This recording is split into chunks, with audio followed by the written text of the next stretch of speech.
What's up, Tin Manly here. Have you ever taken a photo that when you review it in the camera LCD, it makes you scream, yes?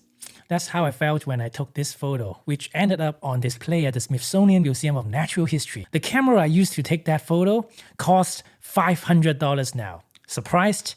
Keep watching. Today, I'll review how I went from spending over $100,000 on cameras over the years to understanding that great photography is not always about the most expensive gear.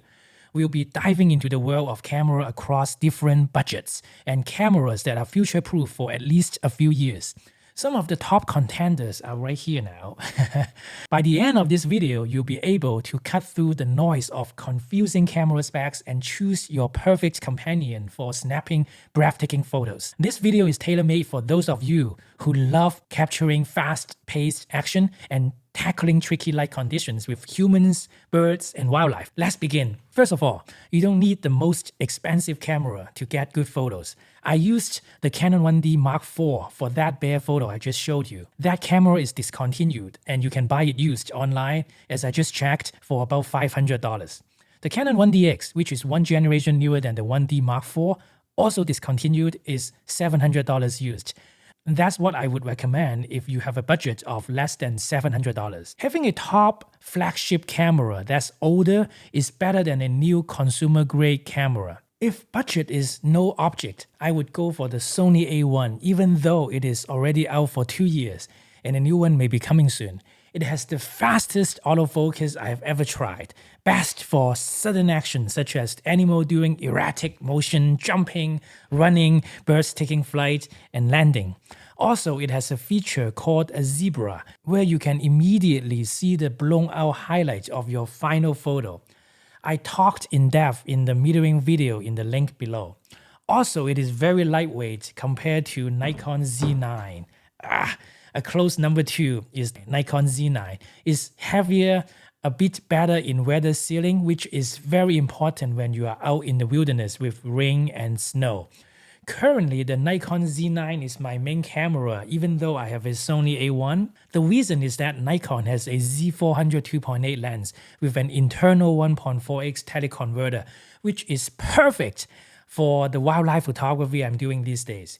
If your budget is around $3,000, the Nikon Z8, which I just got, still haven't unboxed, the Canon R5, the Canon R5 and the Sony A7 R5 are very good choices.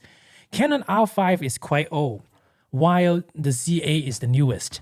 I heard the autofocus of the Sony A7 R5 is not as fast as the A1, but still good. And it has 60 megapixels compared to 45 for Nikon Z8 and the Canon R5. Currently, the lens choice for Sony, Canon, and Nikon are similar. I just bought a Nikon Z8 because it's lighter than the Z9. For me, weight is a big factor because the lighter the gear, the faster you can move to get the photo once you pre-visualize it. The reason I didn't pick the Canon R3 is because number of pixels make a huge difference for my photography. A few years ago, I was on a tour in Hawaii for photographing lava flowing into the ocean. There are 4 other people in the tour. I was using a Canon 1DX Mark II, a 20 megapixel camera, and a 5D Mark IV, a 30 megapixel camera. The other people in the group were using Nikon D850 with 45 megapixels and one with a Phase 1 camera which has 100 megapixels. One evening after a photo shoot, we sat together for photo critique. Since we were side by side taking photos at the lava, so the angles of these photos were all similar. But when I saw their photos in the computer, my heart dropped. I wanted to hide. I had never seen such a huge difference in image quality, and I wanted to just throw my cameras away. Their files looked 3-dimensional with so much more details. Later, I find out at the time the Nikon and the Phase 1 cameras all having over 45 megapixels, and their image sensors surprisingly were all manufactured by Sony. Since then, I always keep in mind to look at the number of pixels of a camera. I recently bought a Fuji medium format GFX 100S with 100 megapixels, and I was completely blown away by the image quality and the dynamic range. It's slow though, but I'm just curious to check. So number of pixels make a huge difference.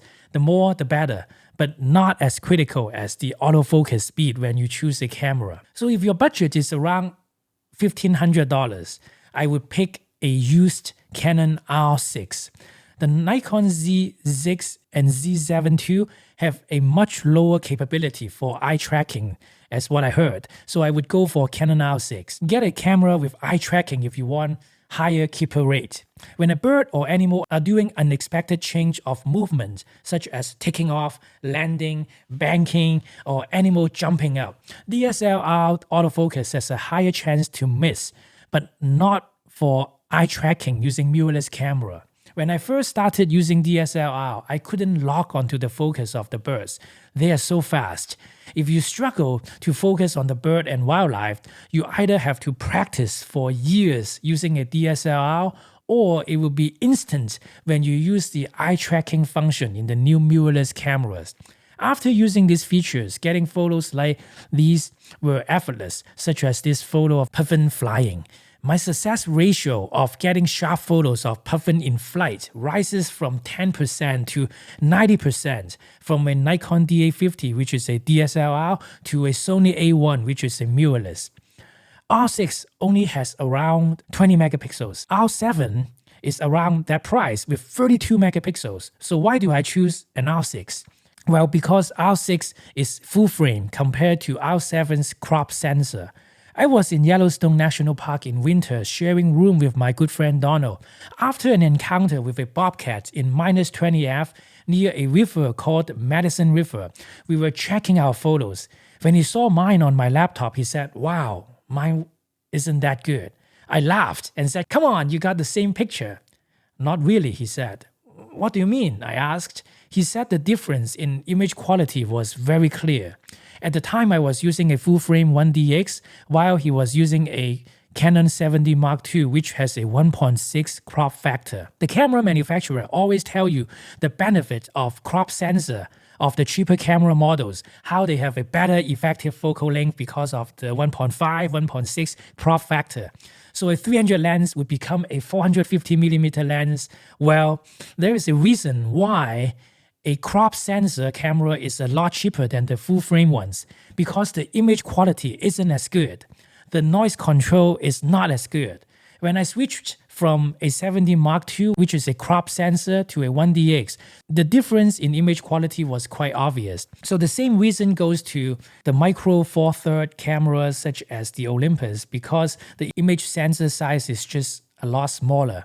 I haven't really tried it, but that's what my speculation was. So if you're a wedding or people photographer, Canon has a nice lineup. My favorites are their 50 1.2 and 85 1.2. 85 1.2 is the ultimate for people photography, in my opinion. Nikon recently came up with a 85 1.2. They also have a 50 1.2S, but I'm not sure if it's on par with the Canon and the Sony top-of-the-line 50 1.2.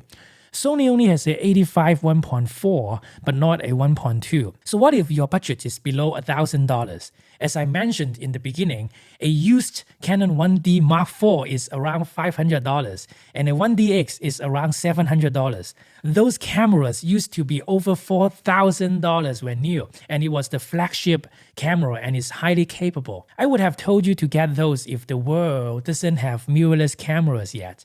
But these days, with the advance of image sensor, electronic viewfinder, and eye tracking, an entry-level mirrorless cameras can do 20 frames per second. I'm not a big fan of crop sensor, but the upside is too big with eye tracking over even a used camera that's once a flagship. So I may give Canon R10 a try if your budget is around $900, but I had not tried the R10 before, so don't quote me on that. When I first began, I was told that a lens is more important than a camera. Camera is just the image sensor, the glue set, so spend more money on glass. I was using the cheapest DSLR at the time, the 10 megapixel Canon Rebel, after upgrading from like a D30, a 3 megapixel camera. I thought I would never need another camera. I was so wrong.